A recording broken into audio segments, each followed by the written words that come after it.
on the IFL TV in association with MTK Global. I'm in Hull today for the open workouts. With me, I've got WBA world title holder Jamie McDonnell. How are you? I'm good, thank you. Good. Your brother obviously challenging for a world title on Saturday. To sort of complete the whole little set you've got going on there. How's the camp been? He's had a perfect camp. I think he's had at least 12-14 weeks. It feels like he's been training forever. Everything's going absolutely fine. I've watched his last few spars. His sparring's fantastic. Had a few good kids down, do you know what I mean? So everything's going absolutely fantastic and he's ready to rock and roll. Obviously you've been there, you've been in the bright lights, where the pressure's on you, and you've delivered every time. How's he sort of handling with the pressure? Has he said anything to you about that? He's kind of, obviously coming to my big fights and being around it, for so long. It's kind of experience for him in a way, So I'm sure when he gets in there, he's kind of used to it. Don't forget, he's fought on big shows anyway. He's fought on a lot of Kell Brook bills and a lot of big shows anyway. So he's kind of used to the big stage, and he's thriving to get in there and pick up this WBC title. So he'll be really looking forward to getting in there and doing his job. Obviously, I can imagine what it would mean to him to win this title, but what would it mean for you to see your brother following your footsteps and grab a world title? I'll be just as chuffed as him, Both world titles is fantastic. What a great achievement, you know what I mean? And he's been saying it for so long, I'm going to win a world title, and for him to now come and do it and pick up the green belt, we're both going to be absolutely over the moon. And don't get me wrong, he's in with a good kid, fantastic record, but I think he's put the work in, and I think he can pinch the win.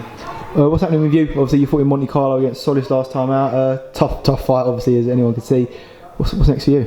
Yeah, we're just waiting to find out. I think the WBA have ordered a rematch, so Eddie's on with sorting that out. But I said to Cole, well, you let's get that rematch.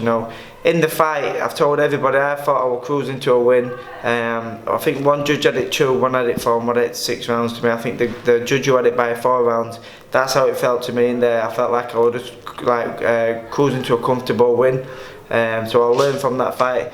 It's only when I come out and everyone's had me getting beaten or a draw or a really close fight, and I honestly couldn't believe it, because in there I felt comfortable and I was just cruising to a points win, which I'll learn from that. I normally step up after 6 rounds, but I need to be going from round 1 and putting the foot on the gas, not leaving it up to the judges. So I'll learn from that, and hopefully we get the SOLIS rematch that goes ahead.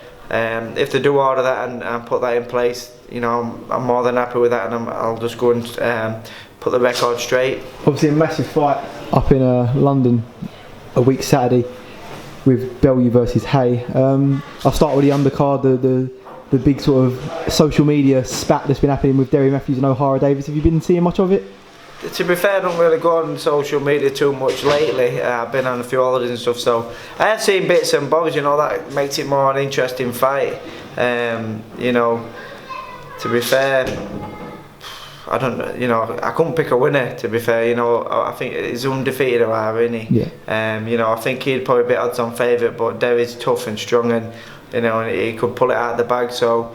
I won't put money on it, either one. It depends who turns up on the night and puts the work in. So a fight I'm looking forward to, don't get me wrong. Obviously BELLEW, I'm sure you've seen what he's been getting up to in the gym. How's he looking? He's looking fantastic, and the build up in the last week, I'm sure everyone's going to be looking forward to that, with the press conference and stuff. I'm looking forward to the fight. I think whoever, I've said before, whoever turns up on the night in that fight, and lands the big bombs first, it's a game changer. Hopefully BELLEW can pull it out of the bag. But up at that weight, anything can happen. You know what I mean? So I keep my fingers crossed. BELLEW lands them big shots first and does the job on David A. Well, Dave Cole will be buzzing. He could have a clean set by this time in 2 weeks, couldn't he? Perfect. That'll be perfect, and then hopefully I come back. Dust that up with SOLIS and get that plate cleaned. It'll be a fantastic year for us all. All right then, mate. Well, there's still a lot of the year to go. We're only in February, but I'm sure it'll be a big year, whatever happens. But thank you for taking some time out to talk to me, and I'll catch up with you soon. But until then, Jane, top man. I'll catch you soon. Cheers, mate. Thank you.